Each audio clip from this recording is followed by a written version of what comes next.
Sebelum ceritanya dimulai, silakan tulis di kolom komentar dari daerah mana saja teman-teman yang menonton cerita ini.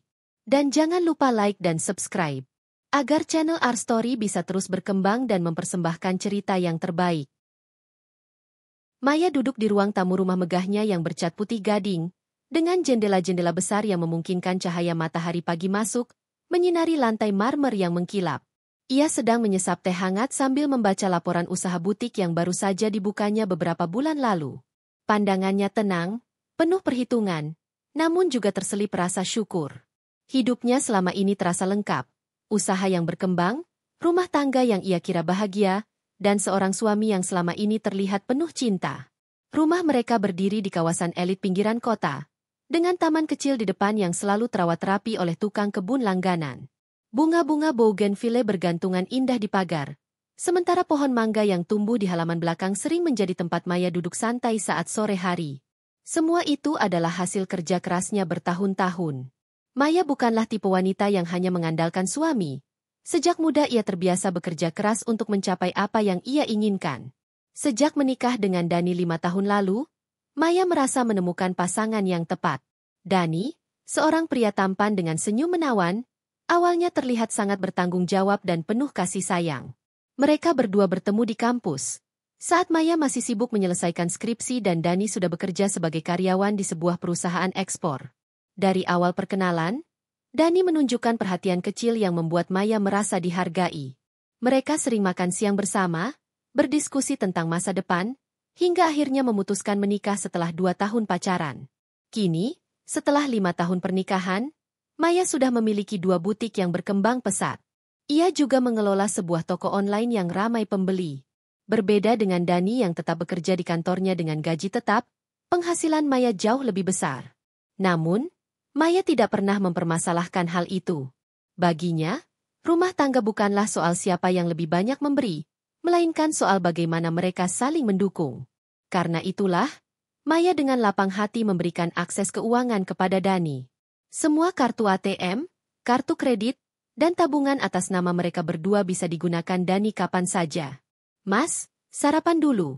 Suara Maya memecah keheningan pagi, saat ia melihat Dani baru saja turun dari kamar di lantai atas. Rambut Dani masih agak berantakan, wajahnya tampak lelah meski baru bangun tidur. Maya tersenyum lembut, meletakkan cangkir tehnya di meja, lalu beranjak menuju meja makan.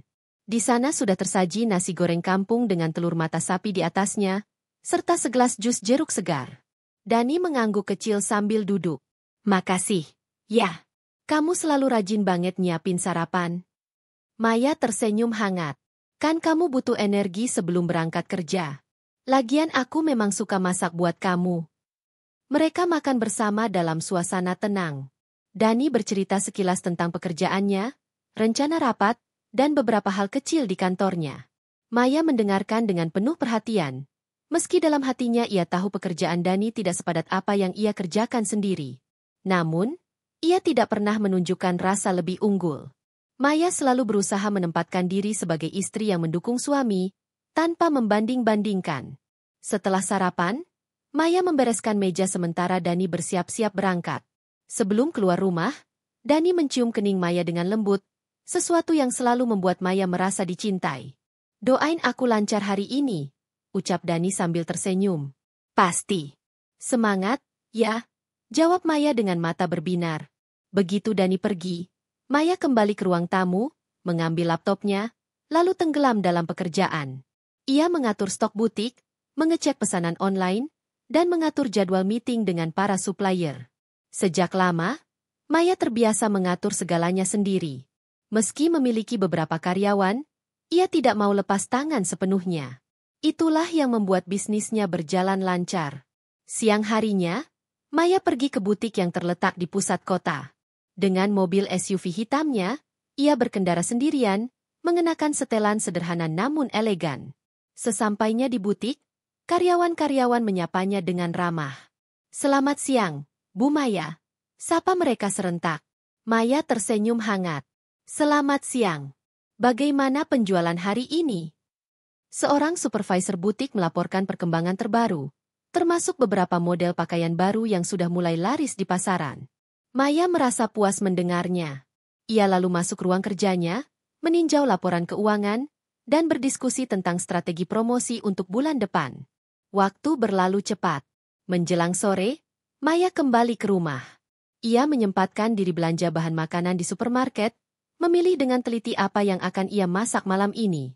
Sesampainya di rumah, ia langsung ke dapur, memasak makanan favorit Dani, sop buntut dengan sambal terasi dan kerupuk. Ketika Dani pulang, aroma masakan sudah menyambutnya. Wajahnya langsung cerah. "Wah, masakan andalan nih," katanya sambil melepas jasnya dan menggantung di kursi. Maya tersenyum, merasa senang karena berhasil membuat Dani bahagia. Mereka makan malam bersama sambil bercanda ringan. Dani menceritakan kolega barunya di kantor, seorang wanita bernama Gita yang katanya pandai berkomunikasi dengan klien. Maya mendengarkan tanpa curiga, bahkan ikut memuji. "Bagus kalau dia bisa bantu kerjaan kamu jadi lebih ringan," ucapnya polos. Malam itu mereka menonton televisi bersama di ruang keluarga, tertawa melihat acara komedi. Dani menyandarkan kepalanya di pangkuan Maya, sementara Maya membelai rambutnya dengan lembut.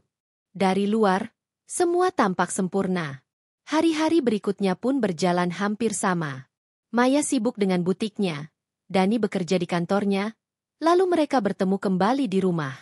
Kadang Maya mengajak Dani ikut menghadiri acara fashion atau seminar bisnis, tapi Dani lebih suka menolak dengan alasan lelah atau ada kegiatan lain. Maya tidak memaksa. Ia selalu berusaha memahami. Ada satu kebiasaan kecil Maya yang membuatnya berbeda dari istri kebanyakan. Ia selalu memastikan Dani tidak kekurangan apapun. Jika Dani ingin membeli sesuatu, Maya tidak pernah menolak. Bahkan ketika Dani ingin mengganti mobilnya dengan yang lebih baru, Maya yang menanggung sebagian besar biayanya. "Mas, pilih aja mobil yang kamu suka. Toh, kita butuh kendaraan yang nyaman," ujar Maya waktu itu. Dani sempat menolak pura-pura. "Ah, enggak usah. Mobil yang lama juga masih bagus." Tapi pada akhirnya, Dani menerima juga, merasa senang dengan mobil barunya. Maya tidak keberatan. Baginya itu wajar karena ia ingin suaminya bahagia. Di mata banyak orang, Maya adalah sosok istri idaman. Cantik, cerdas, mandiri, dan setia.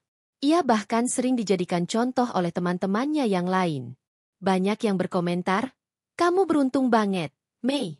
Suamimu tampan, kamu sukses. Rumah tangga kalian pasti bahagia selamanya." Maya hanya tersenyum mendengar itu. Dalam hatinya, ia pun merasa demikian.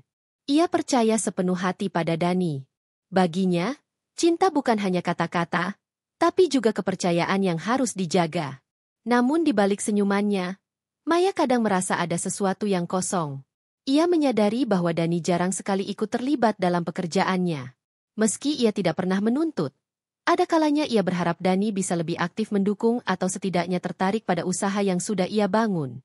Tapi setiap kali Maya mengajak bicara soal itu, Dani hanya menjawab singkat, "Itu kan bidangmu, aku nggak paham.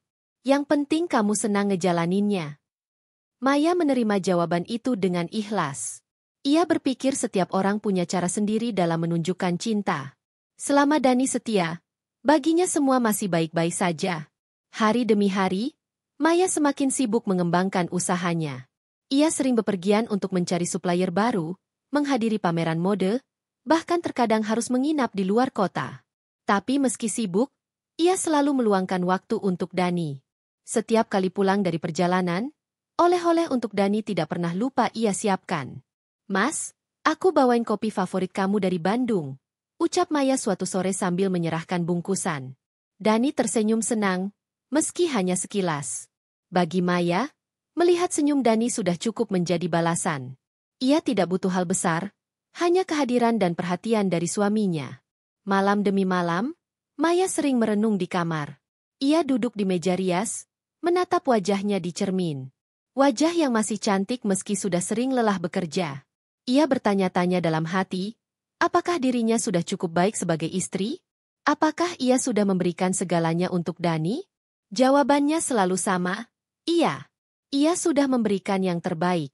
Ia percaya rumah tangga mereka akan tetap harmonis. Setidaknya, itulah yang ia yakini sepenuhnya, tanpa tahu bahwa perjalanan mereka akan berubah suatu hari nanti. Pagi hari selalu menjadi waktu favorit Maya.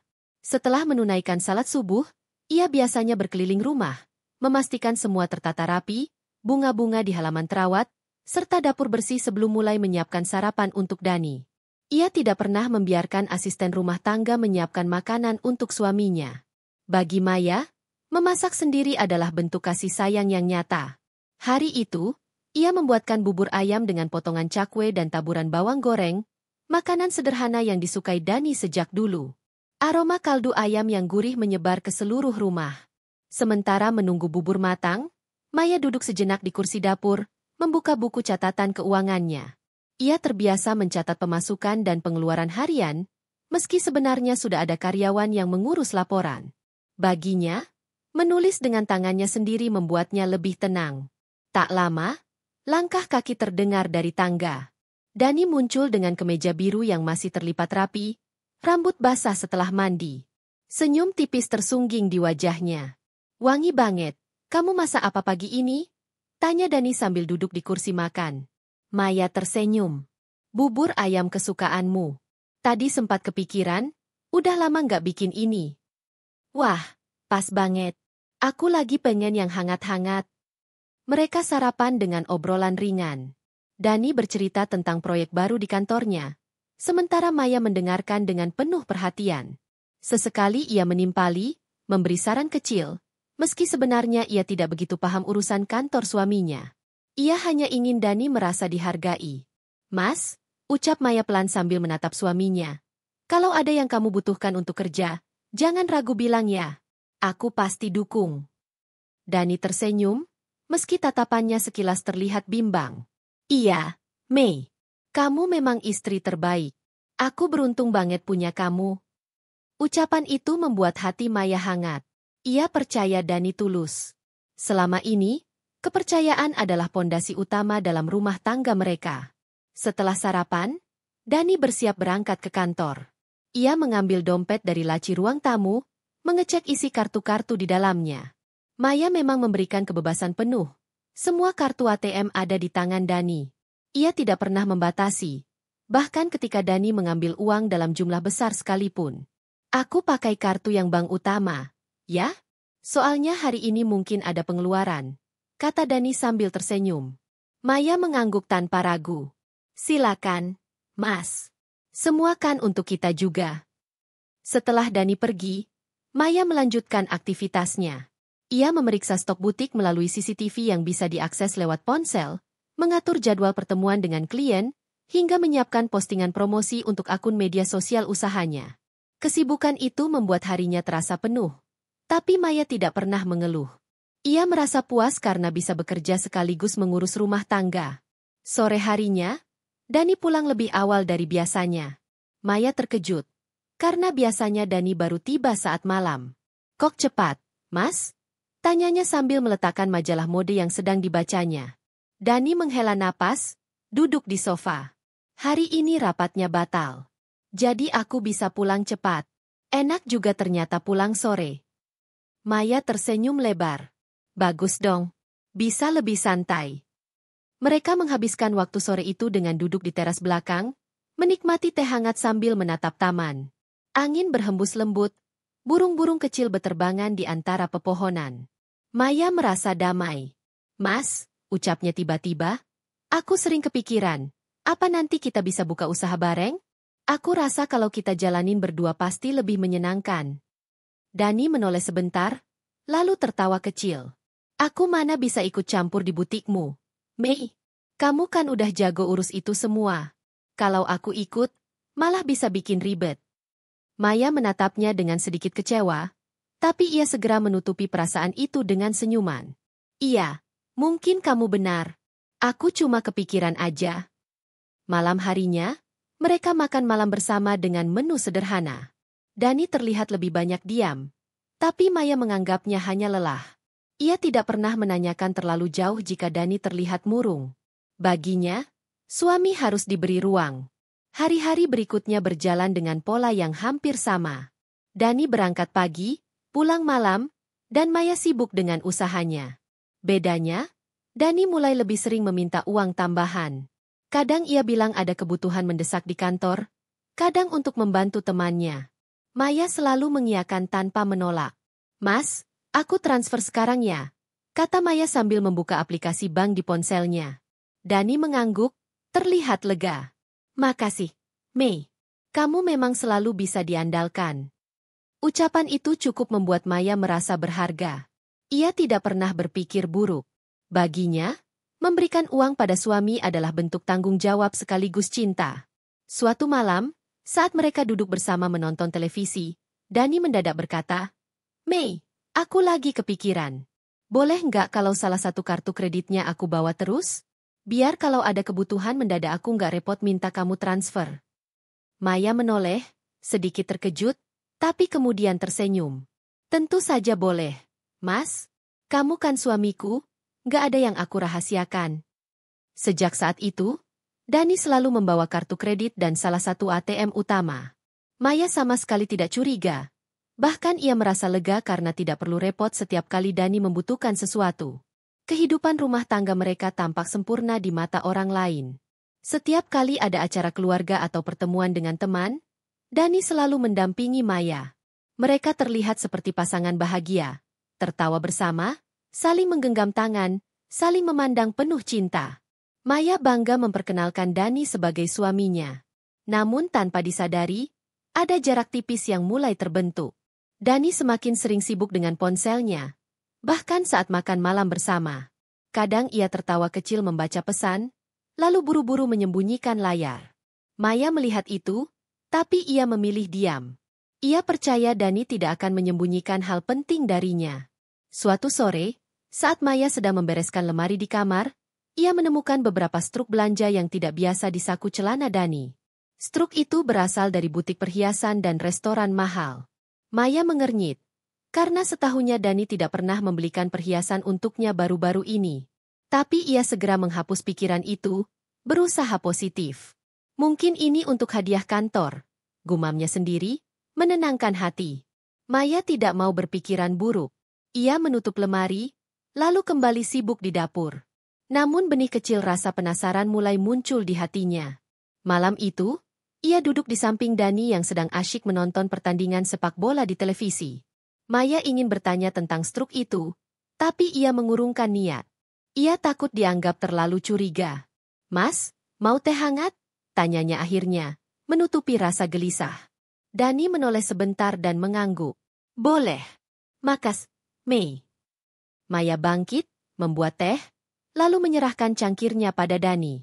Saat itu, ia kembali meyakinkan dirinya sendiri bahwa semua baik-baik saja. Ia percaya, dan kepercayaan itu ia genggam erat, meski ada hal-hal kecil yang mulai mengusik. Hari-hari terus bergulir. Maya tetap sibuk dengan butiknya. Dani tetap dengan rutinitas kantornya. Namun, tanpa ia sadari, ada sesuatu yang perlahan berubah dalam diri Dani. Sesuatu yang akan membuka jalan menuju badai besar dalam rumah tangga mereka. Maya terbangun lebih awal dari biasanya. Jam dinding di kamar baru menunjukkan pukul 4:30. Tapi ia sudah membuka mata. Kebiasaan itu memang melekat sejak dulu. Ia merasa nyaman jika bisa memulai hari dengan ketenangan sebelum rutinitas sibuk menyapa. Suasana kamar yang luas, dengan tirai putih yang melambai tertiup angin dari jendela yang sedikit terbuka, membuat hatinya tentram. Pelan-pelan, ia bangkit dari ranjang, menatap Dani yang masih terlelap di sampingnya.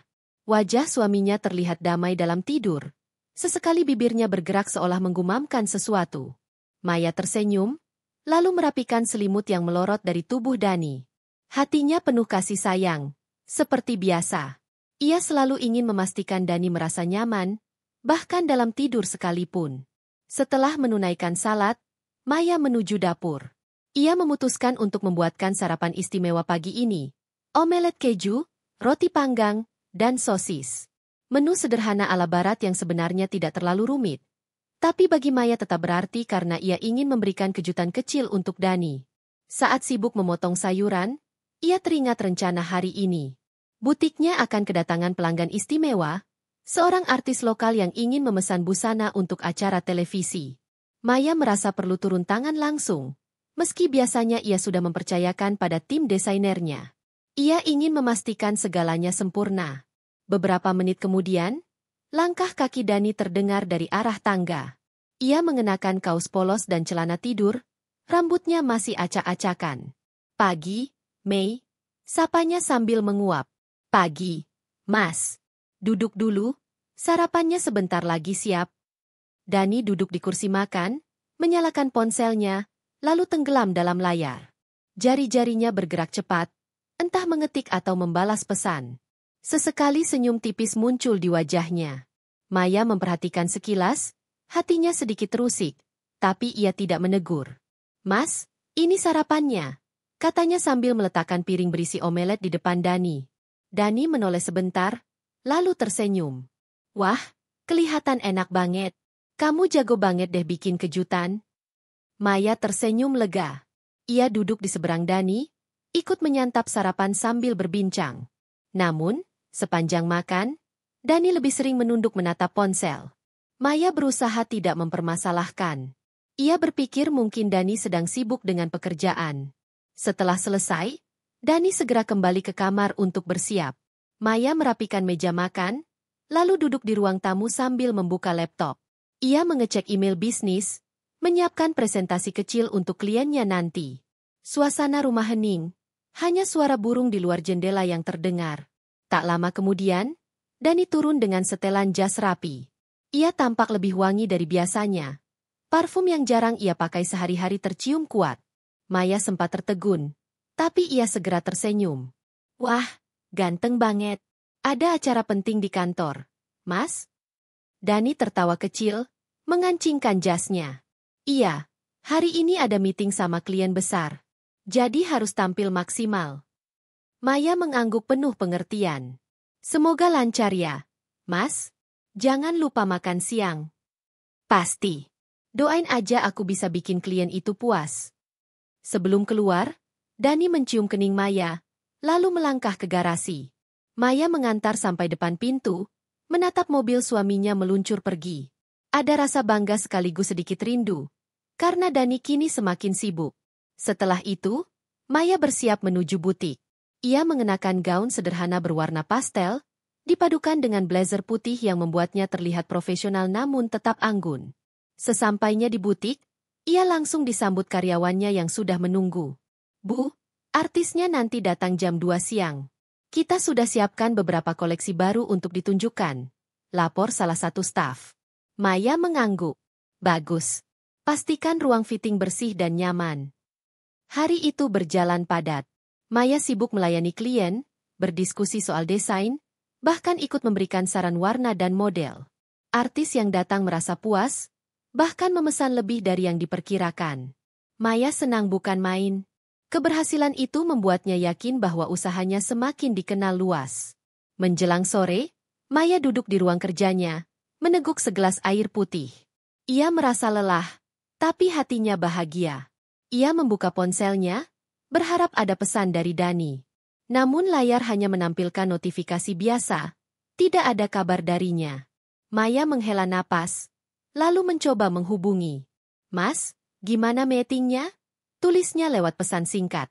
Beberapa menit berlalu tanpa balasan. Maya menunggu dengan sabar. Ia tahu Dani mungkin masih sibuk. Sampai malam tiba, Dani baru menghubunginya. Pesannya singkat, "Lancar, Mei. Nanti aku pulang agak malam, ada makan bareng klien." Maya membaca pesan itu sambil tersenyum kecil. "Hati-hati di jalan, Mas," balasnya singkat. Malam itu, Maya makan malam sendirian di rumah. Ia menyalakan televisi hanya untuk mengusir sepi. Meski terbiasa mandiri, ada rasa kosong yang menyelinap. Ia merindukan kebersamaan sederhana seperti dulu, saat Dani pulang tepat waktu dan mereka bisa makan bersama. Jam menunjukkan pukul 11 malam ketika Dani akhirnya pulang. Maya yang sudah menunggu di ruang tamu segera berdiri. "Mas, capek ya?" tanyanya lembut. Dani mengangguk sambil melepas jas. "Lumayan. Tadi ngobrolnya panjang." "Udah makan?" "Udah. Kamu jangan khawatir." Maya mengangguk, meski hatinya sedikit perih. Ia ingin sekali bisa menyiapkan makan malam untuk Dani, tapi kesempatan itu semakin jarang. Hari-hari berikutnya pun berjalan serupa. Dani sering pulang larut dengan alasan pekerjaan. Maya percaya, meski kadang ia mulai merasakan jarak. Ia mencoba mengisi kesepian dengan memperbanyak kegiatan, mengunjungi butik lebih sering, bahkan mengikuti seminar bisnis. Namun, ada sesuatu yang perlahan berubah. Maya menyadari Dani semakin sering sibuk dengan ponselnya, bahkan ketika mereka duduk bersama. Ia juga mulai sering menemukan struk belanja aneh di saku Dani. Kali ini bukan hanya restoran mahal, tapi juga toko bunga dan toko hadiah. Maya menatap struk itu lama di kamarnya. Untuk siapa semua ini? Batinnya. Ia ingin bertanya langsung, tapi rasa takut lebih besar. Takut dianggap mencurigai, takut merusak suasana. Akhirnya, ia menyimpan struk itu di laci tanpa berkata apa-apa. Malam itu, ia kembali duduk di meja rias, menatap wajahnya di cermin. Ada senyum tipis yang ia paksakan, meski matanya terlihat redup. Ia bertanya dalam hati, apakah cintanya cukup kuat untuk menjaga semuanya tetap utuh? Di sisi lain, Dani mulai lebih sering menyebut nama seorang rekan kerja barunya, Gita. Maya mendengarnya dengan santai. Dia pintar banget, Mei. Klien gampang luluh kalau dia yang ngomong, kata Dani suatu malam. Maya mengangguk polos. Bagus dong kalau dia bisa bantu kamu. Jadi pekerjaanmu lebih ringan. Dani tersenyum samar, tapi pandangannya jauh. Maya tidak menyadari bahwa nama itu perlahan akan menjadi bayangan besar dalam hidupnya. Hari demi hari, Maya tetap berusaha percaya. Ia menutup mata dari hal-hal kecil yang mengusik. Ia yakin, selama ia memberi yang terbaik, rumah tangganya akan tetap kokoh. Namun, benih-benih keretakan sudah mulai tumbuh, meski Maya belum menyadarinya sepenuhnya. Dan di balik semua rutinitas itu, sebuah badai besar sedang menunggu untuk menghantam. Pagi itu, Maya terbangun lebih awal dari biasanya. Biasanya ia baru terbangun setelah azan subuh berkumandang. Namun entah mengapa hari ini matanya terbuka saat jam di dinding kamar baru menunjukkan pukul 4:15. Udara di luar masih dingin, langit masih pekat, dan suara jangkrik masih terdengar samar. Ia menoleh ke sisi tempat tidur. Dani masih tertidur pulas dengan punggung menghadapnya. Maya menatap wajah suaminya yang tampak tenang dalam tidurnya. Lelaki itu masih bernafas teratur. Sesekali bergumam kecil dalam tidurnya.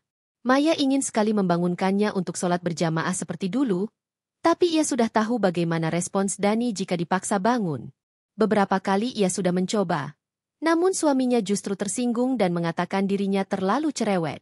Maya menghela napas panjang, lalu bangkit dari tempat tidur. Ia melangkah perlahan agar tidak menimbulkan suara, kemudian menuju kamar mandi. Air wudhu yang dingin membuat tubuhnya sedikit menggigil.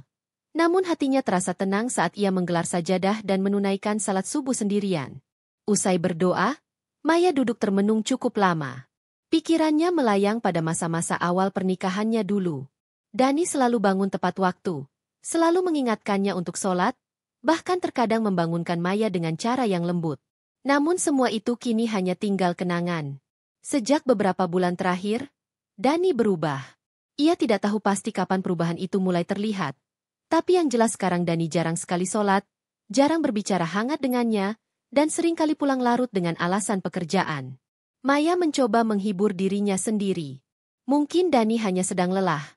Mungkin juga benar-benar sibuk dengan proyek kantor. Tapi hatinya tak pernah bisa tenang. Ada firasat buruk yang selalu menghantuinya.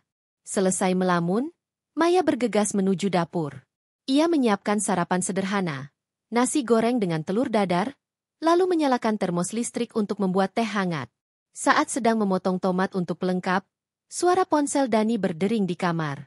Maya sempat berhenti. Biasanya ponsel Dani dikunci dengan pola, dan Dani jarang sekali meninggalkan ponselnya begitu saja. Rasa penasaran tiba-tiba muncul.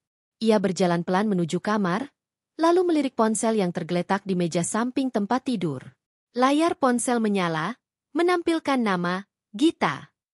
Hati Maya langsung berdegup kencang.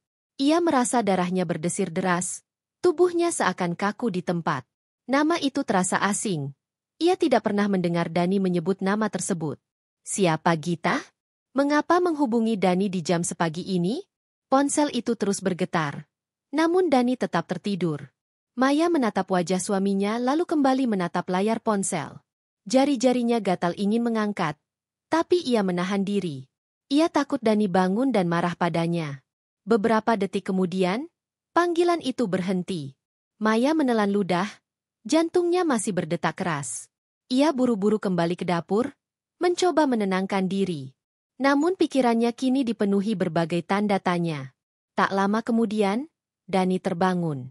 Ia berjalan ke kamar mandi tanpa banyak bicara, lalu keluar dengan wajah sedikit kusut. Maya menyiapkan teh hangat di meja makan. "Pagi, Mas. Sarapannya sudah siap," ucap Maya sambil mencoba tersenyum. Dani hanya mengangguk. Ia duduk, lalu menyalakan ponselnya. Maya memperhatikan dengan seksama. Sesaat kemudian, Dani membuka pesan, lalu wajahnya tampak berubah. Lelaki itu segera bangkit dari kursi. "Aku harus berangkat lebih pagi, ada rapat mendadak," katanya buru-buru. Maya hanya bisa mengangguk meski dalam hati ia bertanya-tanya. Rapat mendadak? Atau ada janji dengan seseorang bernama Gita? Dani keluar rumah dengan langkah cepat, bahkan tidak sempat menghabiskan sarapan. Maya menatap punggung suaminya yang semakin menjauh, lalu menutup pintu dengan hati berat. Hari itu, Maya tidak bisa berkonsentrasi pada pekerjaannya di rumah. Ia mengajar kursus privat online, namun pikirannya terus melayang pada nama yang muncul di layar ponsel suaminya. Ia mencoba mencari-cari kemungkinan. Mungkin Gita hanya teman kerja, mungkin juga klien. Tapi mengapa menelpon pagi sekali? Dan mengapa Dani terlihat begitu panik? Malam harinya, saat Dani pulang, Maya mencoba mencari celah untuk menanyakan. Mereka duduk di ruang tamu sambil menonton televisi. Dani tampak sibuk dengan ponselnya. "Mas," panggil Maya pelan. "HM." Dani menjawab tanpa menoleh. "Aku tadi pagi lihat ada telepon masuk ke ponselmu. Dari Gita." "Ya? Itu siapa?" Sekejap, Dani menoleh dengan tatapan tajam. Wajahnya berubah dingin. "Kenapa kamu lihat-lihat ponselku?" Suaranya meninggi. Maya kaget. Ia tidak menyangka pertanyaannya akan menimbulkan reaksi seperti itu. Aku nggak buka ponselnya, Mas. Cuma kebetulan lihat waktu layarnya nyala sendiri. Jadi aku penasaran saja," jawab Maya hati-hati. "Jangan urusin urusan yang bukan bagianmu. Maya, kamu terlalu banyak tanya," bentak Dani. Maya terdiam. Dadanya sesak. Ia tidak pernah melihat Dani semarah ini hanya karena sebuah pertanyaan. "Maaf, Mas. Aku cuma khawatir," ucapnya lirih. Namun Dani sudah berdiri, mematikan televisi, lalu masuk ke kamar. Maya hanya bisa menatap kosong ke arah pintu kamar yang kini tertutup. Air matanya mulai mengalir tanpa bisa ditahan. Malam itu, Maya sulit tidur. Pikirannya terus dipenuhi pertanyaan. Siapa sebenarnya Gita? Mengapa Dani begitu defensif? Apakah firasatnya benar bahwa ada orang ketiga di antara mereka? Beberapa hari berikutnya, sikap Dani semakin dingin. Ia sering membawa ponselnya kemanapun, bahkan ke kamar mandi. Maya makin sulit mencari tahu. Hingga suatu sore, saat Dani sedang mandi, ponselnya berdering lagi. Kali ini tidak dikunci, hanya ada notifikasi di layar. Maya nekat melirik. Sebuah pesan dari Gita muncul. "Mas, jangan lupa besok kita jadi ke Bali, ya. Aku sudah pesan tiket hotel pakai rekeningmu. Aku nggak sabar liburan bareng." Tubuh Maya gemetar. Matanya membesar tak percaya. Kata-kata itu menusuk hatinya dalam-dalam. Liburan ke Bali? Hotel dipesan pakai rekening Dani? Atau lebih tepatnya, pakai uangnya? Karena semua dana yang ada di rekening itu berasal dari jerih payah Maya yang selama ini mempercayakan pengelolaan keuangan pada suaminya. Air mata Maya langsung jatuh tanpa bisa ditahan. Tangannya bergetar memegang ponsel itu, lalu buru-buru meletakkannya kembali saat mendengar suara air keran berhenti. Ia berlari ke dapur, mencoba menyembunyikan kegelisahan yang luar biasa. Dalam hatinya, Maya berjanji, jika benar Dani mengkhianatinya, ia tidak akan tinggal diam. Ia akan menuntut balas dengan caranya sendiri. Maya duduk termenung di teras rumahnya sore itu. Angin berhembus pelan, membuat dedaunan di halaman bergoyang ringan. Namun suasana hatinya tidak bisa setenang udara sore. Sejak membaca pesan dari Gita di ponsel Dani, pikirannya kacau. Perasaan kecewa, sakit hati, marah, dan takut bercampur jadi satu. Ia memeluk kedua lututnya, memandangi jalanan depan rumah yang lengang. Sesekali motor lewat, suara knalpotnya memecah keheningan. Maya menatap kosong, pikirannya melayang ke berbagai arah. Apa benar? Mas Dani tega sampai sejauh ini? Liburan ke Bali dengan perempuan lain? Pakai uangku pula, bisiknya pada diri sendiri. Matanya kembali memanas. Ia mengusap air mata yang hampir jatuh. Sudah terlalu sering ia menangis belakangan ini. Namun tangisan tak pernah menyelesaikan apapun. Maya menghela napas panjang. Ia sadar, ia harus segera bertindak. Jika ia hanya diam, Dani akan semakin leluasa. Dan jika ia terus membiarkan, bukan tidak mungkin seluruh jerih payahnya akan habis untuk membiayai kesenangan suami dan selingkuhannya itu. Pikirannya melayang pada masa lalu. Dulu, ia menyerahkan semua pengelolaan uang pada Dani karena percaya. Setiap kali ada transfer honor atau gaji dari klien, ia biarkan Dani yang mengatur masuk ke rekening mereka. Maya hanya fokus bekerja, sedangkan Dani yang mengurus tabungan dan pengeluaran. Semua karena ia ingin rumah tangganya berjalan dengan rukun, tanpa perselisihan soal keuangan. Tapi kini, keputusan itu terasa seperti kesalahan terbesar dalam hidupnya. Mulai sekarang, aku harus ambil alih lagi. Aku nggak boleh terus-terusan dibodohi, gumam Maya, kali ini dengan nada lebih tegas. Sore itu, Maya mengambil buku catatan yang biasa ia gunakan untuk menulis jadwal kursus. Ia mulai menyusun daftar langkah yang akan ia lakukan. Pertama, ia harus memastikan semua akses rekening kembali ke tangannya. Kedua, ia harus mencari bukti kuat perselingkuhan Dani, agar ia punya pegangan jika nanti sampai ke ranah hukum. Dan ketiga, ia harus tetap tenang. Jangan sampai Dani menyadari bahwa ia sudah mencurigai. Saat sedang menulis, ponselnya berbunyi. Sebuah notifikasi masuk dari aplikasi perbankan yang masih terhubung ke emailnya. Ia membuka dengan jantung berdebar. Transaksi terbaru. Pembayaran hotel di Bali, Rp12.500.000. Tubuh Maya langsung lemas. Ternyata pesan Gita tadi bukan sekadar omong kosong. Mereka benar-benar sudah memesan hotel mewah menggunakan uang hasil kerja kerasnya. Tangannya mengepal erat. Kali ini air matanya tidak lagi jatuh karena sedih, melainkan karena marah. Baik, Mas. Kalau kamu berani pakai uangku untuk bersenang-senang dengan perempuan lain, aku juga berani tarik semua itu kembali. Lihat saja nanti, ucap Maya dengan suara bergetar. Malamnya, saat Dani sudah tertidur, Maya duduk di ruang kerja kecilnya. Ia membuka laptop, masuk ke email, lalu mengutak-atik notifikasi dari bank. Untungnya, ia masih mengingat beberapa akses lama yang pernah ia buat sebelum menyerahkan semuanya pada Dani. Setelah mencoba beberapa kali, akhirnya ia berhasil masuk kembali ke akun internet banking. Wajahnya yang sempat murung berubah sedikit lega. Dari situ, ia bisa melihat semua transaksi yang terjadi beberapa bulan terakhir. Dan ternyata benar, selain pengeluaran rumah tangga, ada banyak transaksi mencurigakan. Pembayaran restoran mahal, transfer ke rekening orang dengan nama Gita Rahmawati, hingga pembelian barang-barang mewah di pusat perbelanjaan. Maya menutup mulutnya dengan tangan. Rasanya ingin berteriak, tapi ia menahan. Dadanya sesak melihat bukti pengkhianatan yang begitu nyata. Jadi selama ini uangku bukan dipakai untuk keluarga, tapi untuk dia.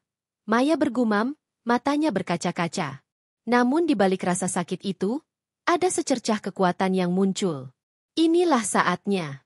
Aku akan tarik semua hartaku. Aku akan bekukan semua akses Dani. Biar dia tahu rasa bagaimana hidup tanpa uangku. Maya pun mulai menyiapkan strategi. Ia tidak bisa gegabah, karena jika Dani tahu lebih dulu, ia mungkin akan mencari cara untuk menyelamatkan sebagian dana. Maka Maya harus bergerak cepat tapi diam-diam. Hari-hari berikutnya, Maya menjalani rutinitas seperti biasa di depan Dani. Ia tetap menyiapkan sarapan, tetap tersenyum meski hatinya perih, tetap melayani meski dalam hati ingin berteriak. Semua demi agar Dani tidak curiga. Namun setiap kali Dani keluar rumah, Maya memanfaatkan waktunya untuk menghubungi bank, mengurus ulang akses rekening, hingga diam-diam membuka tabungan baru atas namanya sendiri. Ia juga mulai memindahkan sebagian dana sedikit demi sedikit agar tidak terlihat mencolok. Sementara itu, Maya juga mulai memperhatikan gerak-gerik Dani. Lelaki itu semakin sering pulang larut, dan semakin sering sibuk dengan ponsel. Setiap kali ditanya, jawabannya selalu sama, ada urusan kantor. Suatu malam, Maya sengaja berpura-pura tidur lebih awal. Ia membiarkan lampu kamar redup, lalu berbaring dengan mata terpejam. Dari sudut matanya, ia melihat Dani keluar kamar dengan ponsel di tangan. Lelaki itu berjalan ke ruang tamu, lalu berbicara dengan suara pelan. Maya menahan napas, berusaha mendengar. Sayang, tenang aja. Besok aku bilang sama Maya kalau ada dinas luar kota. Jadi kita bisa ke Bali tanpa gangguan. Semua sudah aman. Hati Maya seperti ditusuk belati. Kini tidak ada lagi keraguan. Dani benar-benar sudah berencana meninggalkannya sementara untuk berlibur dengan selingkuhannya. Maya menggenggam erat ujung selimutnya, menahan tangis. Namun sekaligus, sebuah tekad semakin menguat. Silakan kau rencanakan sesukamu, Mas. Tapi lihat nanti, semua akan berbalik. Kalian akan malu di depan orang banyak saat tahu kalian gak bisa bayar apapun karena semua uang sudah kutarik. Maya kembali menutup matanya rapat, pura-pura tertidur saat Dani masuk kamar. Namun dalam hatinya, ia sudah menyusun rencana balas dendam yang matang. Pagi itu Dani bangun lebih awal dari biasanya. Maya sedikit heran melihatnya sudah rapi dengan kemeja biru tua dan celana bahan hitam. Biasanya, Dani akan malas-malasan bangun, sering terlambat ke kantor. Tetapi kali ini ia tampak bersemangat. Mas, kok pagi-pagi sudah siap? Ada apa? Tanya Maya sambil menyiapkan teh hangat di meja makan. Dani tersenyum tipis, seolah sedang menyembunyikan sesuatu. Ada urusan dinas keluar kota. Mungkin 2 atau 3 hari, tergantung kondisi rapat. Jadi aku harus berangkat lebih awal.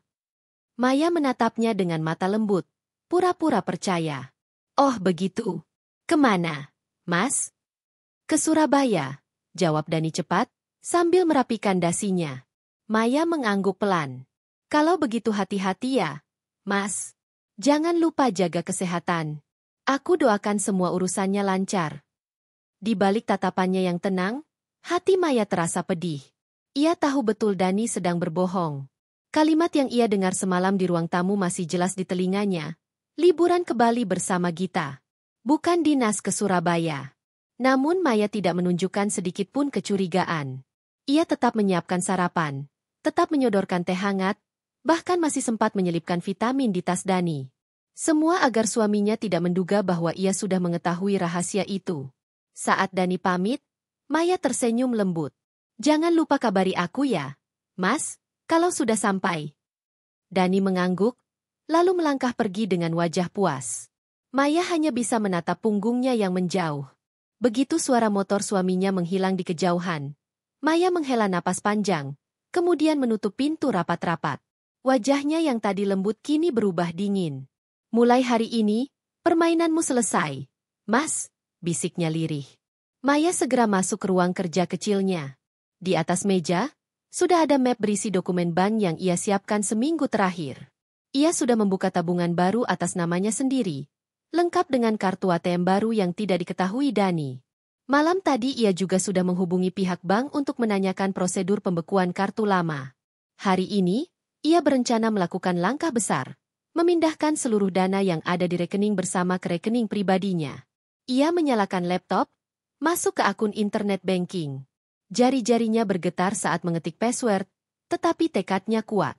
Angka-angka saldo terpampang jelas di layar. Uang itu jumlahnya cukup besar, hasil kerja kerasnya selama bertahun-tahun.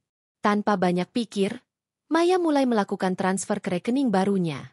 Ia memecah jumlah transfer agar tidak terlihat mencurigakan, lalu mencatat semua transaksi di buku catatan. Hati Maya berdebar kencang, seperti sedang melakukan sebuah misi rahasia.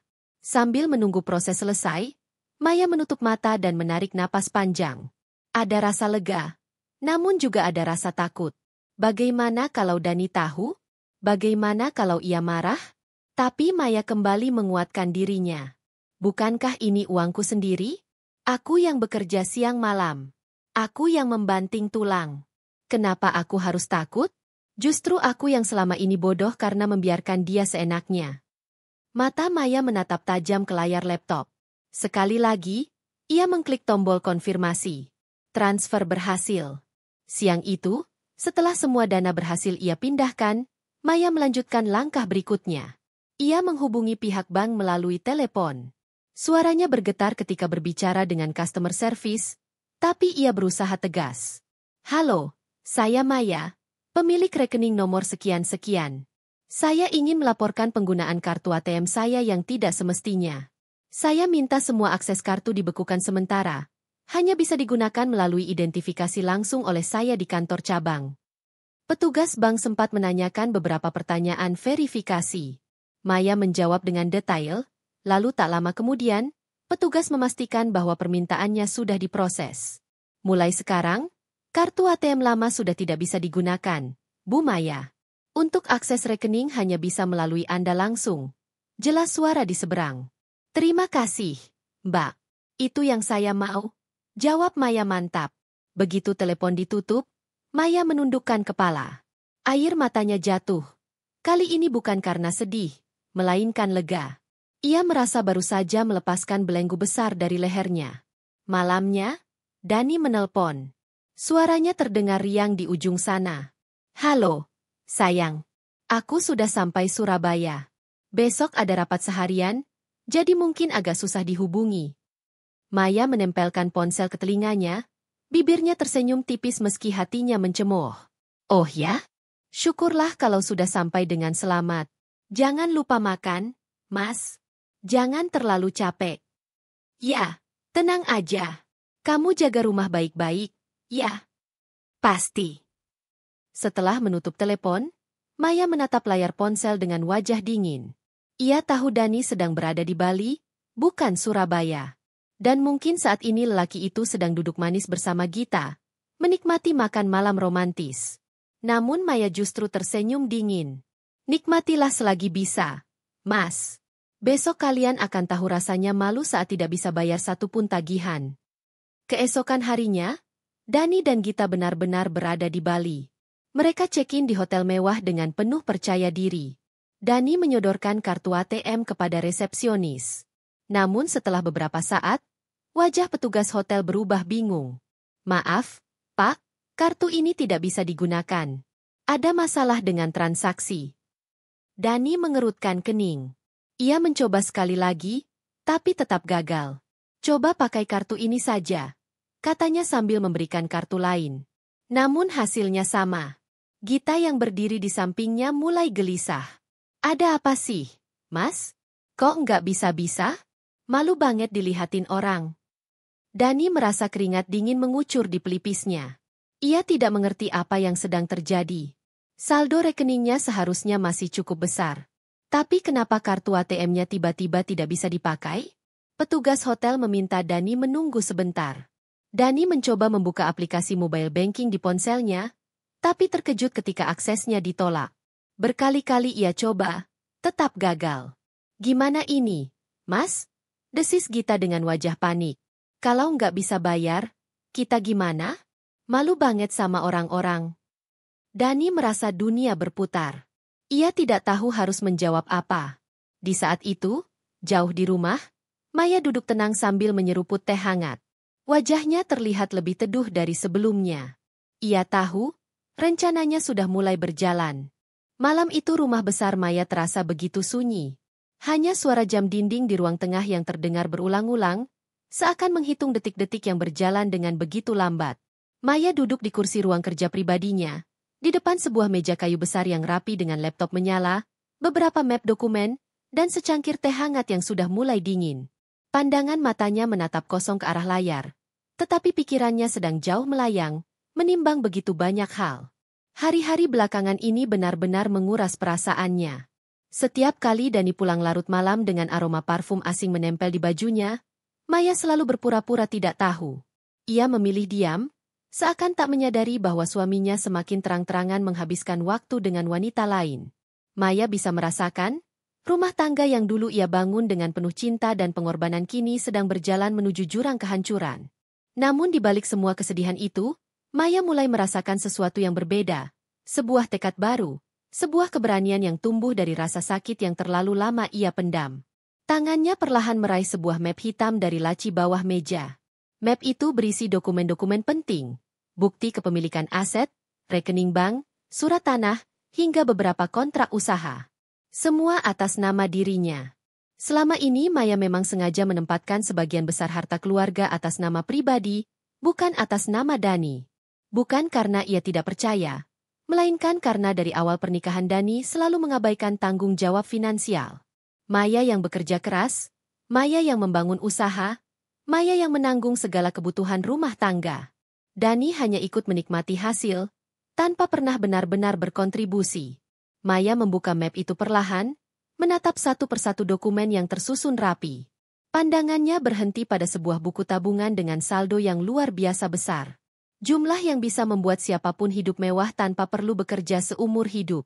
Maya menghela napas panjang, lalu menutup matanya. Sampai kapan aku harus membiarkan dia menghamburkan uangku bersama perempuan itu? Gumamnya pelan, suaranya nyaris bergetar menahan emosi. Ia menundukkan kepala, teringat pada semua pengorbanan yang pernah ia lakukan. Bagaimana dulu ia rela menunda mimpi-mimpinya demi membangun keluarga bersama Dani. Bagaimana ia menahan lelah, bekerja hingga larut malam, hanya untuk memastikan rumah tangganya bisa berjalan stabil. Semua itu kini terasa sia-sia. Dani justru membalasnya dengan pengkhianatan. Lebih menyakitkan lagi, ia menghambur-hamburkan hasil jerih payah Maya demi menyenangkan Gita, wanita yang ia pilih sebagai pelarian nafsu. Maya membuka matanya kembali. Sorot matanya kali ini berbeda. Ada ketegasan, ada api yang menyala. Ia tahu, sudah saatnya berhenti menjadi korban. Jika Dani bisa seenaknya merusak kepercayaan yang telah ia bangun, maka Maya juga berhak menunjukkan siapa yang sebenarnya memiliki kuasa dalam rumah tangga ini. Ia membuka laptopnya, masuk ke akun perbankan online. Jari-jarinya mengetik password dengan mantap. Angka-angka saldo terpampang jelas di layar, membuat dadanya bergetar hebat. Di balik ketenangan wajahnya, Maya merasakan ledakan emosi yang tak bisa lagi ia bendung. Selama ini Dani mungkin berpikir bahwa semua ini adalah miliknya, bahwa ia bisa bebas menggunakan uang tersebut kapan saja. Padahal semua itu adalah milik Maya, hasil kerja keras Maya, bukan Dani. Tiba-tiba, ponselnya berbunyi. Sebuah pesan masuk. Dari Dani. Sayang, aku nggak bisa pulang malam ini. Ada urusan mendadak sama klien. Jangan tungguin ya. Maya menatap layar ponselnya dengan tatapan dingin. Ia sudah terlalu sering menerima pesan serupa, dan ia tahu persis bahwa urusan klien yang dimaksud hanyalah kebohongan belaka. Dani pasti sedang bersama Gita, menikmati makan malam romantis atau bahkan berlibur di hotel mewah dengan menggunakan uang hasil jerih payahnya. Tangan Maya mengepal. Ia merasakan dada yang sesak, tapi sekaligus ada dorongan kuat untuk segera bertindak. Baik, Dani, ucapnya lirih sambil menatap layar laptop. Kalau kau pikir aku akan terus diam, kau salah besar. Kau akan tahu bagaimana rasanya kehilangan segalanya dalam sekejap. Maya mulai menyusun rencananya. Ia tidak bisa gegabah. Semua harus dilakukan dengan hati-hati, terencana, dan tepat waktu. Ia tahu Dani akan segera merencanakan liburan dengan Gita. Sudah beberapa kali ia mendengar percakapan telepon Dani yang menyebut nama-nama kota wisata. Bahkan sempat ia lihat tiket penerbangan di email Dani saat ponsel suaminya tergeletak di meja. Itu artinya, kesempatan besar sudah ada di depan mata. Ia hanya tinggal menunggu waktu yang tepat. Malam itu, Maya menulis beberapa catatan di buku kecilnya. Ia membuat daftar hal-hal yang harus dilakukan. Menghubungi bank, memindahkan sebagian saldo, membekukan kartu ATM, dan memastikan bahwa Dani tidak memiliki akses ke dana darurat manapun. Semua akan ia lakukan diam-diam, tanpa meninggalkan celah sedikit pun. Ia ingin Dani benar-benar merasakan apa artinya tidak punya apa-apa, apa artinya kehilangan kendali. Sementara itu, di sudut hatinya, Maya masih merasakan luka yang dalam. Bagaimanapun, Dani adalah suami yang pernah ia cintai. Hatinya remuk setiap kali teringat momen-momen indah yang dulu mereka jalani bersama. Namun ia juga sadar, jika ia terus terjebak dalam kenangan itu, ia hanya akan semakin hancur. Kini saatnya ia berdiri tegak, melindungi dirinya sendiri, bahkan jika itu berarti menghancurkan suaminya. Jam dinding menunjukkan pukul 1 dini hari ketika Maya akhirnya menutup laptopnya. Ia meneguk sisa teh yang sudah dingin, lalu berdiri dan berjalan menuju kamar. Langkahnya pelan, namun pasti. Ia tahu, mulai malam ini, hidupnya akan berubah. Tidak ada lagi Maya yang lemah, Tidak ada lagi Maya yang hanya bisa diam dan menunggu. Ia akan menjadi Maya yang baru. Maya yang berani, Maya yang tak bisa lagi diremehkan. Ia merebahkan diri di ranjang besar yang sepi. Tempat tidur yang dulu selalu menjadi saksi kebersamaan mereka, kini hanya menyisakan kesunyian. Maya menatap langit-langit kamar, membiarkan air matanya menetes perlahan. Tapi kali ini, tangisnya bukan hanya tangis kesedihan. Ada kekuatan di dalamnya. Ada janji yang ia bisikkan pada dirinya sendiri. Besok, semua akan berubah. Aku akan tarik semua yang jadi milikku. Aku akan buat kalian berdua merasakan malu yang tak akan pernah kalian lupakan. Pagi itu matahari menyinari jendela besar kamar Maya, menyebarkan cahaya keemasan yang hangat. Namun di dalam hati Maya, tak ada kehangatan sama sekali.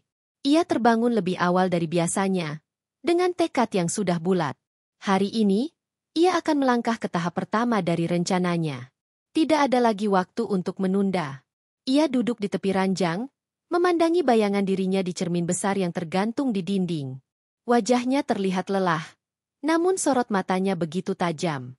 Rambutnya ia ikat rapi, lalu ia mengenakan setelan formal sederhana berwarna hitam. Penampilannya tampak seperti seorang wanita karir yang siap menghadapi rapat penting. Namun sebenarnya, yang akan ia hadapi jauh lebih serius. Penyelamatan harga dirinya, penyelamatan hidupnya dari pengkhianatan seorang suami. Sebelum berangkat, Maya berjalan ke ruang kerja, memastikan semua dokumen penting yang sudah ia siapkan malam sebelumnya berada dalam tas kulit hitamnya. Ia memeriksa lagi map berisi buku tabungan, kartu identitas, dan surat kuasa kepemilikan aset. Semua aman. Sebelum keluar rumah, ia sempat membuka tirai ruang tamu. Dari sana, ia melihat mobil Dani sudah tidak ada di garasi. Maya tersenyum dingin. Pantas tadi malam tidak pulang. Pasti sedang sibuk dengan Gita. Gumamnya lirih. Itu semakin menguatkan langkahnya. Di bank pusat tempat ia menyimpan sebagian besar aset, suasana masih cukup sepi ketika Maya melangkah masuk. Pendingin ruangan menyambut dengan hawa dingin yang menusuk, namun Maya tetap berjalan tenang menuju meja resepsionis. Selamat pagi, ada yang bisa saya bantu? Bu? Sapa seorang pegawai bank dengan ramah. Saya ingin bertemu langsung dengan manajer keuangan pribadi saya. Saya sudah ada janji, jawab Maya singkat, suaranya tenang namun berwibawa. Tak lama kemudian, Maya diarahkan ke sebuah ruangan privat di lantai 2. Di sana sudah menunggu seorang pria parubaya dengan setelan jas rapi, manajer yang sudah lama menangani portofolio keuangan Maya.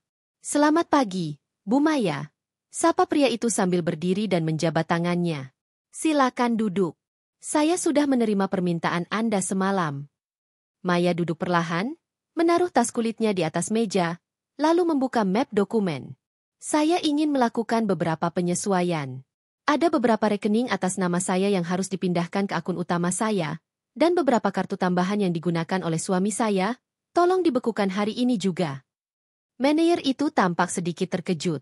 Apakah Ibu yakin? Semua fasilitas itu sudah berjalan cukup lama. Biasanya Bapak Dani yang... Ya, potong Maya cepat namun sopan. Justru itu. Saya yang memiliki semua aset ini. Saya yang bekerja keras membangunnya. Mulai hari ini, saya tidak ingin ada akses lagi untuk siapapun selain saya. Termasuk Dani. Nada tegas Maya membuat pria itu tidak berani membantah. Ia hanya mengangguk, lalu membuka laptopnya. Baik, Bu. Saya akan proses sesuai instruksi. Tapi mohon maaf, apakah ada alasan khusus? Alasan saya pribadi, jawab Maya sambil menatap langsung ke matanya. Tidak perlu ada yang tahu, termasuk Dani. Semua harus rahasia. Pria itu kembali mengangguk dengan wajah serius. Mengerti, Bu Maya. Kami akan jaga kerahasiaan ini. Maya menandatangani beberapa berkas resmi, memindahkan sebagian besar saldo ke rekening pribadinya yang tidak diketahui Dani, lalu menutup semua akses kartu tambahan. Setiap tanda tangannya terasa seperti sebuah kemenangan kecil. Ia bisa membayangkan wajah Dani yang kebingungan nanti saat kartu ATM-nya ditolak mesin. Setelah semua selesai, Maya menyandarkan punggung ke kursi dan menarik napas panjang. Ada sedikit rasa lega yang mengalir di dadanya, meski masih bercampur dengan luka dan kemarahan. Terima kasih atas kerjasamanya, ucap Maya sambil merapikan dokumen. Dengan senang hati, Bu, jawab manajer itu. Apakah ada instruksi tambahan? Untuk sementara cukup. Saya akan hubungi Anda lagi bila ada kebutuhan lain. Keluar dari bank, Maya berdiri sejenak di depan pintu kaca besar. Angin pagi berhembus lembut, mengibarkan sedikit rambutnya yang terlepas dari ikatan. Di hatinya ada rasa getir, tapi juga ada kepuasan. Untuk pertama kalinya setelah sekian lama, ia merasa benar-benar memegang kendali atas hidupnya. Sambil berjalan menuju mobilnya, Maya merasakan ponselnya bergetar. Sebuah pesan masuk dari Dani. Sayang, aku sama Gita ada rencana liburan ke Bali minggu ini. Aku pakai kartu tambahannya. Kalau ada apa-apa, nanti aku kabarin lagi. Jangan khawatir, semua aman kok. Maya berhenti melangkah, menatap layar ponselnya dengan senyum sinis. Liburan ke Bali? Hatinya terasa panas, tapi juga puas. Ia sudah tahu rencana itu, dan justru sudah menyiapkan jebakannya. Tangannya mengetik balasan singkat. Hati-hati, jangan terlalu boros. Nanti kita bicarakan lagi kalau pulang. Ia sengaja menulis dengan nada seakan-akan masih memberi izin, agar Dani tidak curiga sedikitpun. Hari-hari berikutnya Maya jalani dengan tenang namun penuh kewaspadaan. Ia memastikan semua langkahnya rapi, semua rekening benar-benar terkunci dari akses Dani. Ia bahkan menghubungi pengacaranya secara diam-diam untuk mengamankan beberapa aset properti agar tidak bisa digugat, ataupun dialihkan tanpa sepengetahuannya. Sementara itu, Dani benar-benar bersiap pergi liburan bersama Gita. Dari percakapan singkat yang tak sengaja terdengar, Maya tahu mereka memesan resort mewah di Bali, lengkap dengan paket honeymoon yang absurd bagi pasangan selingkuh. Maya hanya bisa tersenyum dingin setiap kali mengingat hal itu. Silakan, nikmati liburan kalian. Tapi kita lihat nanti, siapa yang akan menanggung malu. Malam sebelum keberangkatan Dani, Maya kembali duduk di ruang kerjanya. Ia membuka catatan kecilnya, menandai semua hal yang sudah berhasil ia lakukan. Hampir semua rencana awal telah terlaksana. Yang tersisa hanyalah menunggu hari H, saat Dani dan Gita benar-benar terjebak dalam situasi yang ia ciptakan. Ia menatap jam dinding. Hampir tengah malam. Maya memejamkan mata sejenak, lalu berbisik pada dirinya sendiri. Besok, permainan sesungguhnya dimulai. Bandara Ngurah Rai pagi itu dipenuhi hiruk-pikuk penumpang yang baru saja tiba dari berbagai kota. Di antara keramaian, Dani melangkah gagah sambil menggandeng Gita. Keduanya mengenakan kacamata hitam dan pakaian santai, seolah pasangan selebriti yang siap menikmati liburan mewah. Senyum lebar terukir di wajah mereka. Dani merasa begitu percaya diri, seakan dunia berada di genggamannya. Sayang, akhirnya kita bisa liburan juga ya, ucap Gita manja, merapatkan lengannya ke lengan Dani. Iya, ini semua karena aku. Untukmu, apapun aku lakukan, jawab Dani sambil tertawa kecil. Kita bakal habiskan waktu berdua tanpa gangguan. Gita tersenyum puas. Ia merasa menjadi wanita paling beruntung karena bisa menikmati hidup mewah bersama Dani. Sejak awal, ia sudah tahu bahwa Dani punya istri kaya. Tapi Gita tidak peduli. Baginya, yang penting Dani rela membelanjakan uang istrinya untuk memanjakan dirinya. Sebuah mobil jemputan hotel berbintang 5 sudah menunggu mereka di pintu keluar bandara. Seorang sopir dengan seragam rapi menyambut dengan senyum ramah. Selamat datang, Pak Dani, Bu Gita. Mari saya antar ke resort. Dengan penuh percaya diri, Dani dan Gita masuk ke dalam mobil mewah itu. Perjalanan menuju resort dipenuhi canda tawa. Mereka berbicara tentang rencana berjemur di pantai pribadi, makan malam romantis di tepi laut, dan spa pasangan yang sudah mereka pesan.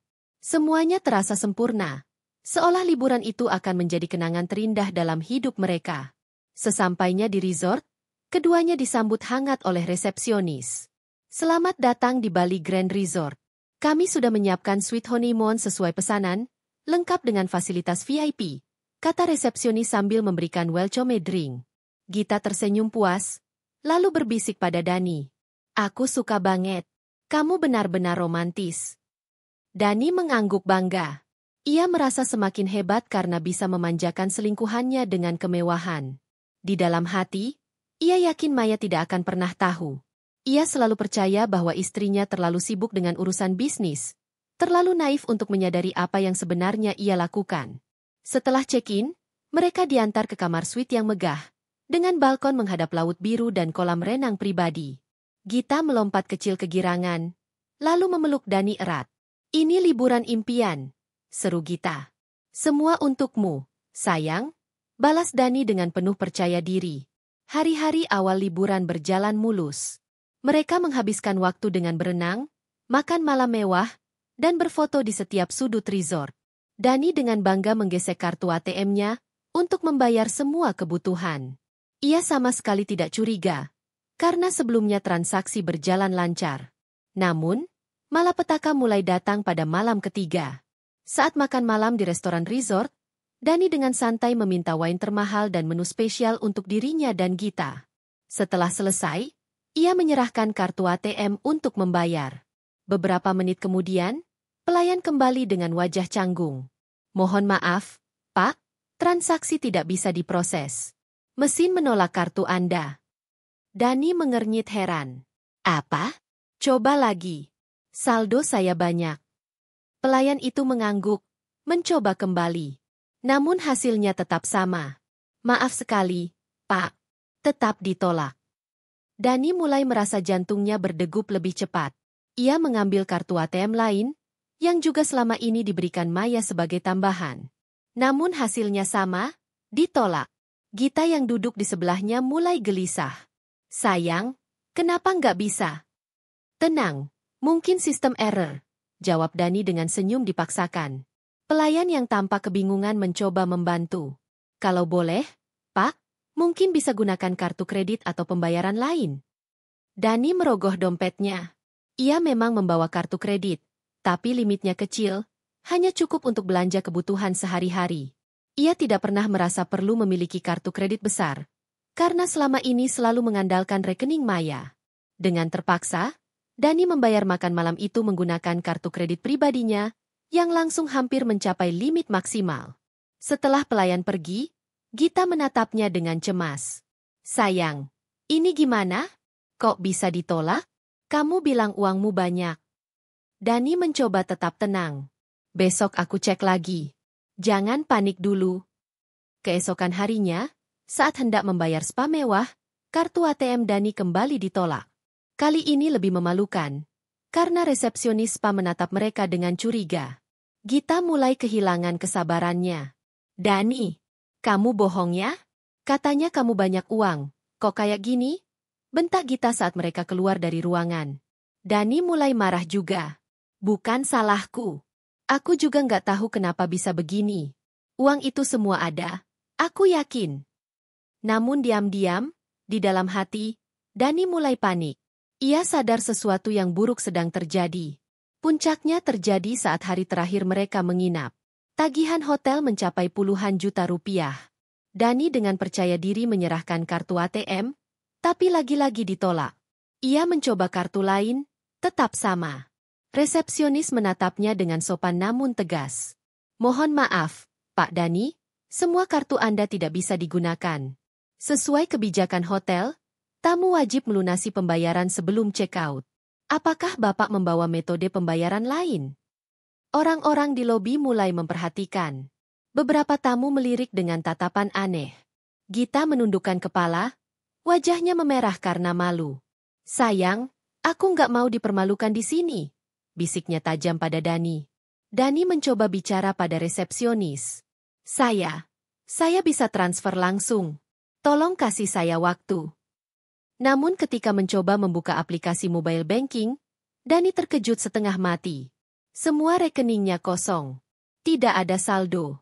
Bahkan limit transfernya tidak bisa digunakan. Wajahnya pucat. "Tidak mungkin," gumamnya. Resepsionis mulai kehilangan kesabaran. "Pak, jika Anda tidak bisa melunasi pembayaran sesuai aturan, kami terpaksa melibatkan pihak keamanan." Beberapa petugas keamanan hotel sudah mendekat. Dani merasa seluruh tubuhnya panas dingin. Gita mulai merajuk marah. "Apa-apaan ini, Dani? Kamu bikin malu aku. Katanya kamu punya banyak uang. Nyatanya kamu cuma numpang hidup dari istrimu, ya?" seru Gita dengan suara cukup keras, membuat semua orang di lobi menoleh. Dani ingin menenangkan, tapi suaranya tercekat. Ia tidak bisa menjawab. Semua yang dikatakan Gita benar adanya. Sementara itu, di rumah besar yang jauh dari Bali, Maya duduk di ruang kerjanya dengan tenang. Di depan laptopnya, ia bisa melihat laporan transaksi bank. Semua kartu tambahan Dani sudah resmi dibekukan. Tidak ada lagi Rp1 pun yang bisa ia gunakan. Ketika ponselnya bergetar, Maya tahu siapa yang menelepon. Dani. Ia membiarkan panggilan itu berdering lama, lalu akhirnya mengangkat dengan suara datar. Maya. Apa-apaan ini? Semua kartuku diblokir. Aku dipermalukan di hotel. Apa kamu yang lakukan ini? Suara Dani terdengar panik, bercampur marah. Maya tersenyum tipis, meski air matanya nyaris menetes. Ia sudah menunggu momen ini. Dengan tenang ia menjawab, itu uangku, Dani. Semua hasil kerja keras aku. Kau kira aku akan biarkan kau habiskan bersama perempuan itu? Mulai sekarang, kau belajar rasakan apa itu malu. Dani terdiam, tak bisa membalas. Maya menambahkan dengan suara dingin, selamat menikmati liburanmu, tanpa uangku. Ia menutup telepon tanpa menunggu jawaban. Di sudut ruang kerjanya, Maya menutup mata. Ada rasa perih, ada air mata yang menetes. Tapi di atas semua itu, ada kepuasan. Untuk pertama kalinya, ia berhasil menunjukkan pada Dani siapa yang sebenarnya berkuasa. Hujan turun deras malam itu. Di luar rumah, jalanan tampak sepi. Suara air hujan yang menetes di atap rumah besar milik Fitri seolah menjadi saksi bisu perjalanan panjang hidupnya yang penuh luka, namun kini juga penuh kebangkitan. Fitri berdiri di depan jendela besar di ruang kerjanya. Tangannya menggenggam secangkir teh hangat, matanya menatap jauh ke arah kegelapan malam. Ada rasa lega sekaligus getir yang bercampur jadi satu. Semua kenangan tentang Haikal, suami yang dulu begitu dicintainya namun tega mengkhianatinya, terlintas kembali. Bayangan kejadian ketika tubuhnya tersiram kopi panas di hari ulang tahun anaknya masih begitu jelas di kepalanya. Sakitnya bukan hanya di kulit, tapi jauh menusuk ke hati. Saat itu, ia merasa hidupnya hancur. Namun kini, ia berdiri di titik yang berbeda. Haikal sudah ia usir dari rumah, semua fasilitas yang dulu ia nikmati kini sudah ia cabut. Laki-laki itu benar-benar jatuh dan harus merasakan penderitaan yang dulu ia tabur sendiri. Tapi meski semua itu sudah terjadi, Fitri tak bisa menutup rapat hatinya dari luka. Ada bagian dirinya yang masih sering merasa perih ketika mengingat semua keburukan yang menimpanya. Tiba-tiba, pintu ruang kerja diketuk perlahan. Suara lembut terdengar dari luar. Mama. Fitri segera meletakkan cangkir tehnya. Ia mengenali suara itu. Putri kecilnya, Naila, masuk dengan wajah polosnya yang penuh tanda tanya. Gadis mungil itu kini sudah beranjak besar. Usianya 8 tahun. Namun matanya masih memancarkan kepolosan anak-anak. Mau apa sayang? Kok belum tidur? Tanya Fitri lembut sambil meraih tubuh kecil itu ke dalam pelukannya. Naila menatap ibunya, lalu berbisik. Aku mimpi buruk, Ma. Aku mimpi papa datang lagi, papa marah-marah sama mama. Fitri terdiam sejenak.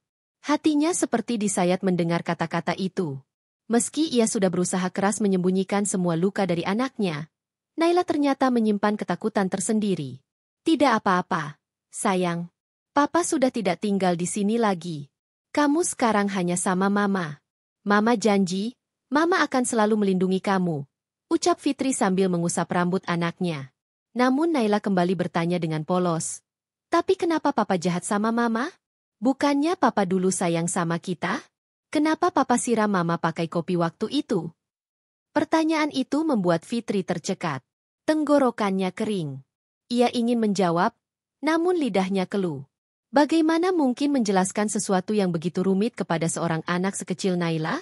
Akhirnya, Fitri menarik napas panjang, menatap mata anaknya, lalu berkata lirih. Kadang orang dewasa bisa berubah. Sayang, papa pernah baik, tapi papa juga melakukan kesalahan besar. Tapi itu bukan salah kamu. Kamu tetap boleh sayang sama papa. Tapi yang penting sekarang kamu percaya sama mama, ya? Naila mengangguk, meski matanya masih penuh tanda tanya. Ia kemudian tertidur di pangkuan ibunya. Fitri menggendongnya ke kamar, menidurkannya dengan penuh kelembutan. Namun begitu pintu kamar anaknya tertutup, Wajah Fitri kembali keras. Ia tahu, pertarungan hidupnya belum selesai. Haikal mungkin sudah jatuh, tapi laki-laki itu tak bisa diremehkan.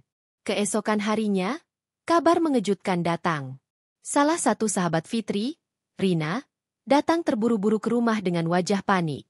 "Fit, kamu tahu nggak? Haikal, aku dengar dia sekarang tinggal di jalanan. Dia benar-benar nggak punya apa-apa. Bahkan aku lihat sendiri tadi pagi, dia duduk di trotoar dekat pasar, pakaiannya compang-camping, dan wajahnya, ya ampun, aku sampai nggak tega lihatnya." Fitri menatap sahabatnya dengan mata dingin. Itu sudah konsekuensi dari perbuatannya. Rin, dia yang hancurkan dirinya sendiri. Tapi, apa kamu nggak kasihan sedikit pun? Bagaimanapun, dia ayah dari Naila, tanya Rina hati-hati. Fitri terdiam sejenak. Hatinya sebenarnya bergejolak. Benar, Haikal adalah ayah dari anaknya. Tapi bagaimana bisa ia merasa kasihan pada seorang laki-laki yang sudah menghancurkan hidupnya, mengkhianatinya, bahkan mencoba merendahkan harga dirinya di depan orang lain? Aku sudah kasih dia banyak kesempatan dulu, Rin.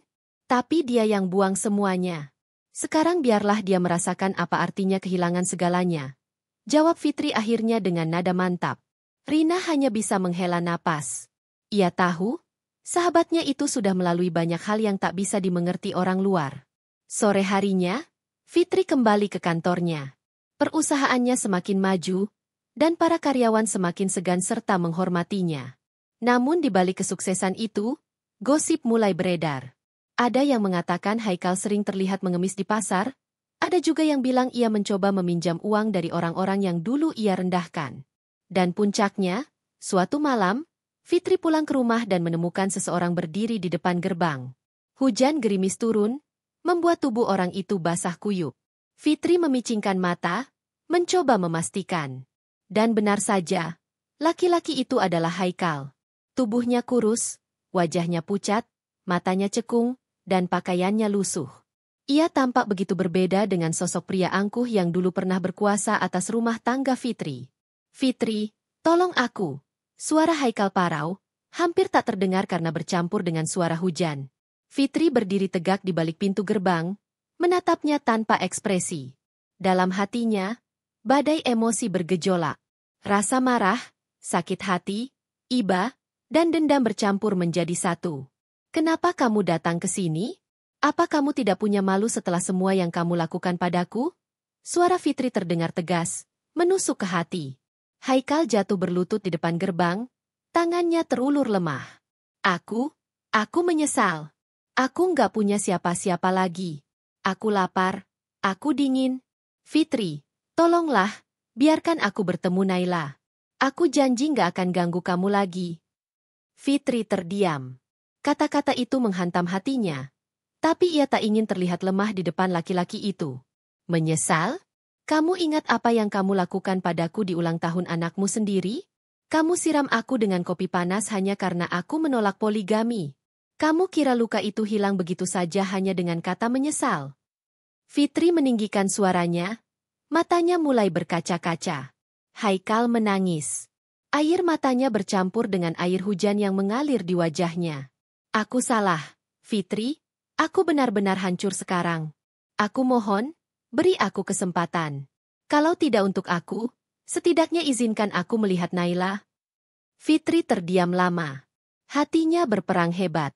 Ia tahu Naila mungkin membutuhkan sosok ayahnya, meski sang ayah penuh dengan keburukan. Tapi di sisi lain, Fitri tak ingin anaknya kembali terluka. Akhirnya, Fitri menatapnya dingin dan berkata lirih, "Pergi dari sini, Haikal. Aku tidak akan pernah biarkan kamu menyakiti aku dan anakku lagi. Kalau kamu benar-benar menyesal, buktikan dengan hidupmu sendiri, bukan dengan memohon belas kasihan padaku." Fitri kemudian berbalik, meninggalkan Haikal yang masih berlutut di depan gerbang rumah mewah itu. Namun jauh di dalam hatinya, Fitri tahu, pertemuannya dengan Haikal kali ini bukanlah akhir. Justru ini adalah awal dari babak baru yang lebih rumit. Haikal yang hancur mungkin akan berusaha bangkit dengan cara apapun, dan Fitri harus siap menghadapi itu semua. Hidup selalu menyisakan tanda tanya. Kadang luka yang kita terima justru menjadi jalan untuk menemukan kekuatan terbesar dalam diri kita. Fitri menutup pintu balkon rumahnya, menatap langit senja yang berwarna oranye keemasan. Angin berhembus lembut, membawa aroma hujan yang baru saja reda. Di sampingnya, Naila berlari kecil sambil tertawa. Wajahnya ceria tanpa beban. Melihat anaknya tumbuh bahagia adalah jawaban atas segala doa yang Fitri panjatkan selama ini. Meski luka di tubuh dan hatinya takkan pernah benar-benar hilang, namun ia tahu, ia berhasil melindungi apa yang paling berharga dalam hidupnya, putrinya. Di kejauhan, di jalanan kota yang sibuk, Haikal masih berjuang dengan hidupnya. Tak seorang pun tahu kemana takdir akan membawanya. Mungkin ia akan tenggelam semakin dalam jurang penderitaan, atau mungkin suatu hari ia akan menemukan jalan untuk bangkit. Namun satu hal yang pasti, bagi Fitri, tak ada lagi ruang untuk kembali. Semua yang terjadi telah mengajarinya bahwa cinta tanpa hormat hanyalah racun, dan kesetiaan yang dikhianati tak pantas diberi kesempatan kedua. Fitri tersenyum samar, lalu berbisik pada dirinya sendiri. Aku bukan lagi wanita yang dulu bisa kau sakiti. Aku sudah menjadi lebih kuat dari yang pernah kau bayangkan. Langkahnya mantap, hatinya teguh, dan masa depannya terbentang luas di depan mata. Dan cerita ini bukanlah akhir, tapi awal dari perjalanan baru seorang wanita yang belajar untuk mencintai dirinya sendiri, dan membangun dunia yang lebih indah bagi anaknya.